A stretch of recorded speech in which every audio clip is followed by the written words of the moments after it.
আমি মোহাম্মদ তারেক আইয়ুব খান, একজন অবসরপ্রাপ্ত কলেজ টিচার, বর্তমানে অ্যাডভোকেট। আমি এই 31 দফা সম্পর্কে আমি সরাসরি প্রশ্ন করতে চাই। সেটা হলো সংবিধানের সংস্কার কমিশন সম্পর্কে। সংবিধান জনগণ করতে পারে এবং জনগণের ভোটের মাধ্যমে সংস্কার হইতে পারে, এর বাইরে হইতে পারে না। এখন যেটা সংস্কার প্রস্তাব হইতে পারে এবং এই প্রস্তাবটাই বর্তমানে করা যাইতে পারে, এর বাইরে সংস্কার প্রস্তাব করবে। আর বর্তমান প্রেক্ষাপটে একমাত্র নির্বাচন সংক্রান্ত বিষয় ছাড়া আর কোনো সংস্কার হইতে পারে না। আর যদি হয় সেটা হবে প্রস্তাব, পরবর্তী যারা আসবে তারা এটা সম্পন্ন করবে। এখন আপনার প্রশ্নটা কি? হ্যাঁ, প্রশ্ন বলতেছি। আর হচ্ছে 19 দফার মৌলিক দফা হচ্ছে সর্বশক্তিমান আল্লাহর উপর আস্থা, এবং সংবিধানেও 5ম সংশোধনে আমাদের প্রেসিডেন্ট জিয়া সংশোধন করছে সর্বশক্তিমান আল্লাহর উপর আস্থা। এই সংস্কারের প্রথমে এটা থাকতে হবে এবং আমাদের 4টা মূলনীতি ছিল: সর্বশক্তিমান আল্লাহর উপর আস্থা, গণতন্ত্র, জাতীয়তাবাদ এবং অর্থনৈতিক সাম্য, ন্যায় বিচার। এটা অবশ্যই সংসারের মধ্যে থাকা উচিত। আর আমাদের যত লিয়াজ হবে, যত দল মত ব্যক্তির সাথে হবে, এটা আমাদের মৌলিক লক্ষ্য থাকতে হবে। এটা আমার মনে হয় সংযোজন দরকার। এর বাইরে আমরা কারোর সঙ্গে লিয়াজও করবো না, কারোর সাথে রাজনীতি করব না। এটা আমাদের অঙ্গীকার অবশ্যই হওয়া উচিত। আর একটা না একটা প্রশ্ন করেন, একটা অনেক লোক আছে তো মৌলিক প্রশ্ন।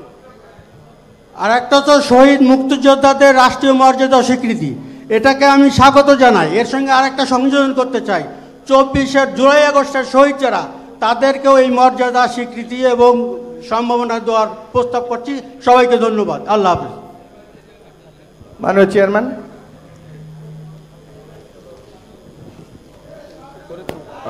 বিসমিল্লাহির রহমানির রহিম। আসসালামু আলাইকুম।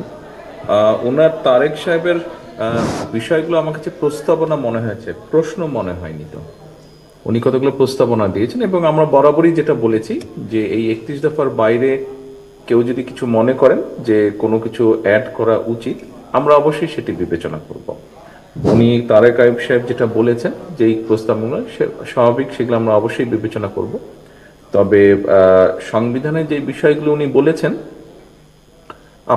আপনারা নিশ্চয়ই খেয়াল করেছেন, কয়েকদিন আগে আমাদের দলের পক্ষ থেকে আমাদের দলের স্থায়ী কমিটির সদস্য জনাব সালাউদ্দিন আহমেদ, উনি অন্তর্বর্তীকালীন সরকার যে কয়েকটি কমিশন গঠন করেছে তার মধ্যে সংবিধান সংক্রান্ত যেই কমিটি, আলী রিয়াজ সাহেব সেটার আহ্বায়ক, আমাদের প্রস্তাবনাগুলো সংবিধানে কি কি পরিবর্তন আমরা মনে করি করা উচিত, সেই প্রস্তাবনা আমাদের দলের পক্ষ থেকে সালাউদ্দিন সাহেব সেটা দিয়ে এসেছেন বিষয়টি।